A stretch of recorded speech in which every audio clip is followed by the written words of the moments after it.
Look, are you able to give us an update on any of the injured Eagles?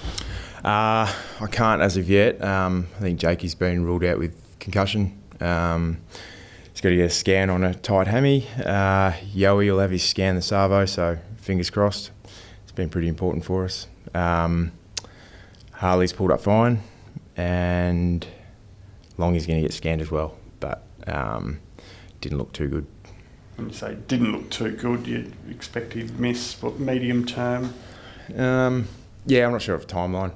I'd expect him to miss this week. I don't think he'll be good enough to get up for this week. But until the scan comes back, we won't have a clear idea, but hopefully it's not too long. Given where Yoey's come from in the past, do you think he'd be, even if it was on the very minor end, do you think there'd be a risk in playing him this week? Yeah, there would be. Yeah, I think the plan has been to give these guys a spell at some stage.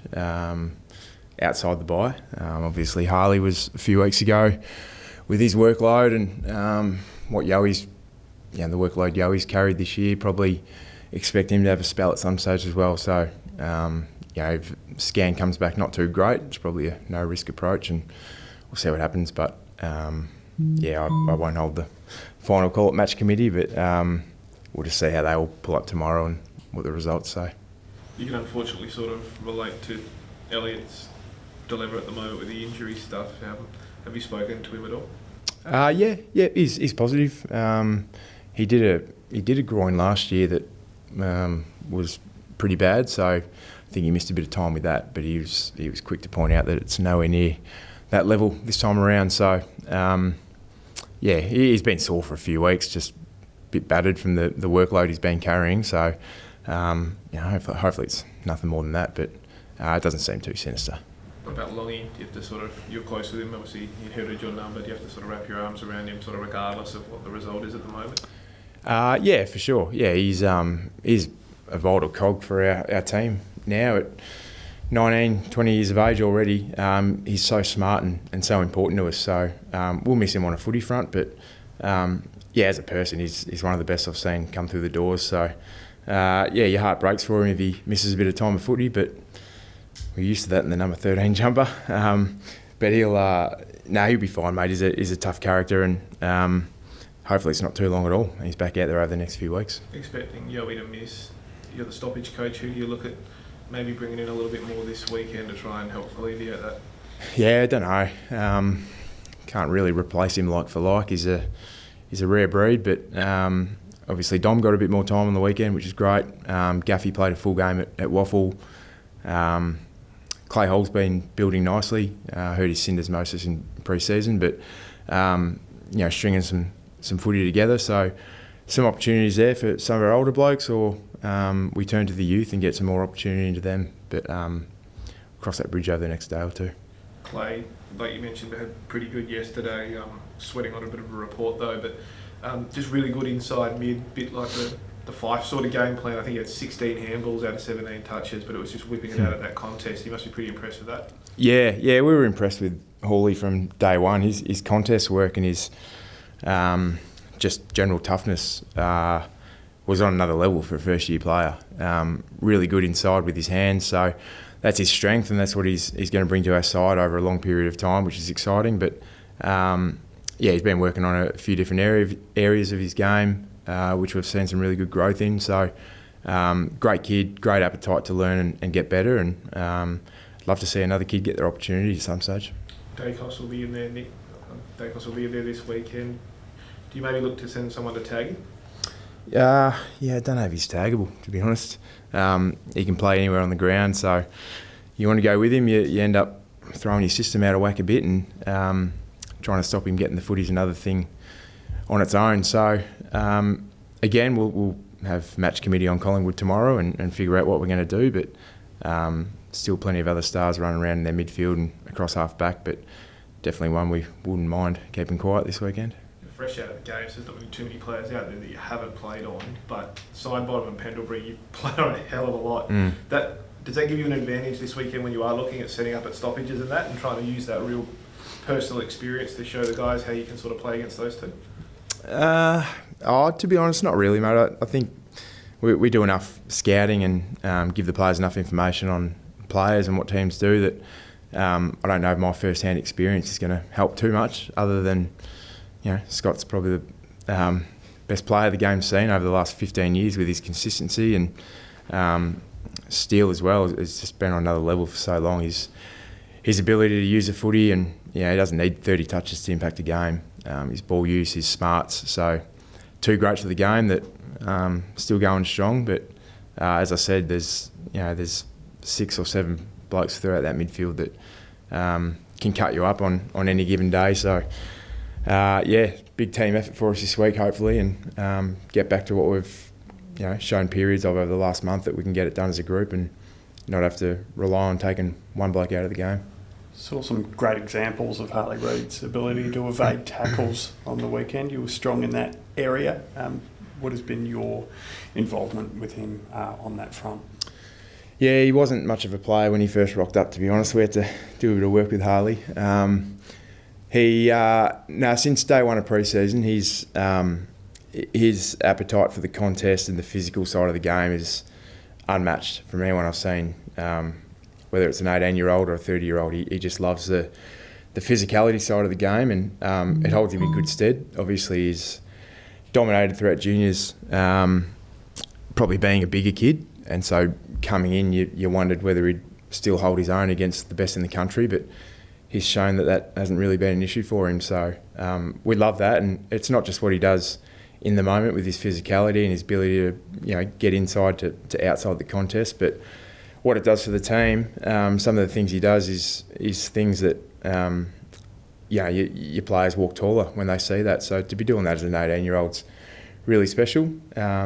But at the other end of the spectrum, our older guys who've been around a long time, our A graders, are also doing it. So we've found a nice balance between not having to rely on a kid to get us up each week, but whenever guys get an opportunity and their moment arises, they're recognising that and executing in the moment like we need them to, which has been really great. And obviously the availability over the last few years hasn't allowed that, but to see Gov and Yowie and Duggo's gone to a new level, with the weight of captaincy on his shoulders, he's embraced that, and these guys have led from the front the whole year. It's been really good to see. To talk about another kid, Ruben had a slightly perhaps different role on the weekend and really performed probably his best game for the year. What was the genesis of that? Ruben's ability to cover the ground and combine that with his contest work and his toughness is really important to us, and he's got the tank that he can compete inside, 3-4 efforts, but then cover the ground outside straight afterwards as well, which is really hard to do. So we need someone to play a bit of a role at times, or turn a bit more defensive. We've looked to him, and he's always been, since the moment he got here, he's always been team first and everything for his mates, and it's going to hold him in good stead over the long journey. But he's been really important a couple of times over the last few years when we've needed someone to do a bit of a shutdown, or offer us some transition running if we're not getting it. He's sort of been our go-to guy, and most weeks he delivers really well, and again, really young, but plenty of growth left in him. But what we've seen early days is a guy that the players love playing with, and he'll always do anything for his teammates. So great to see him get some reward again on the weekend. He's sneaky fast too. I mean, he spent all that time on the inside last year, but he can move on the outside and get the ball where it needs to be as well. Yeah, he can. He quite often covers so much ground at a high intensity that he doesn't have the legs to open up and show his speed. But when he gets an opportunity, I think over the last month we've seen him tuck the ball under the arm and take a bounce a couple of times, which has been really promising. I think his tendency early days was he was probably a bit hesitant when he got the ball, and was a bit shy to take the game on, but he's turned that around this year, and been really important for us a couple of times, breaking lines and taking a bounce and taking as much field position as he can, and it's just great to see him with the confidence to back himself. Luke, Bailey fought admirably to start the season, but Matt Flynn looks like he's getting pretty close as well. How much do you think that'll add to your stoppage work, especially when he's back? Yeah, obviously we've got Flinny here for a reason. He's a big lad, throws his weight around, and he's actually got a really good footy brain. As soon as he got here, he was vocal in meetings, and his knowledge of the game was superior to a lot of blokes. And he's come from a really good system under some really good coaches at GWS. So obviously he's been educated really well in the game, but he's going to be important for us as a leader out there.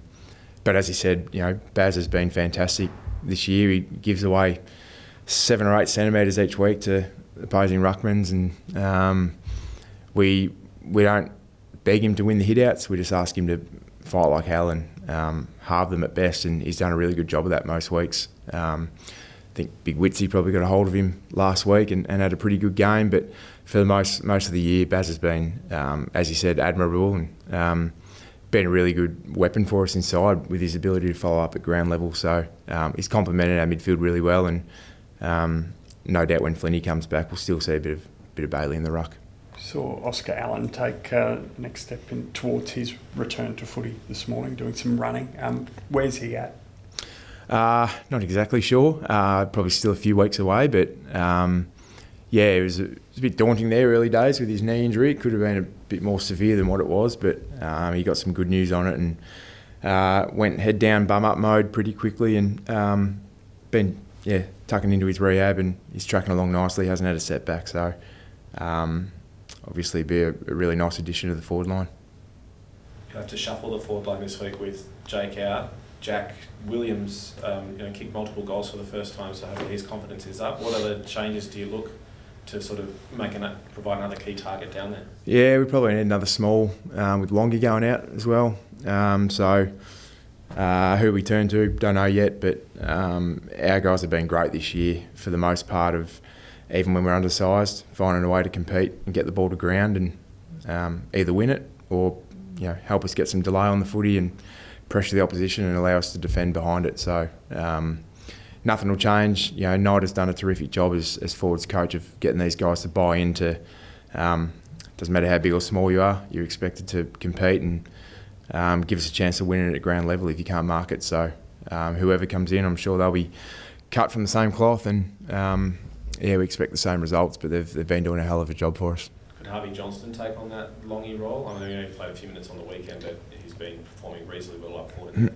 Yeah, potentially. He's a really good runner. Sees the game really well for an 18-year-old outside the congestion, so could be pretty important to us on the wing going forward. But whether he's something we look at as a half forward as well, would offer us, as I said, some great transition. As a small forward, help us connect the forwards and the mids together in team defence or offence, and he's really coachable. Harvey, he asks 1,000 questions, sometimes too many. You worry whether he's going to blow his head off, but he is a terrific kid, so coachable and so eager to learn, and just been a joy to work with. So we'll wrap to see him get his opportunity on the weekend.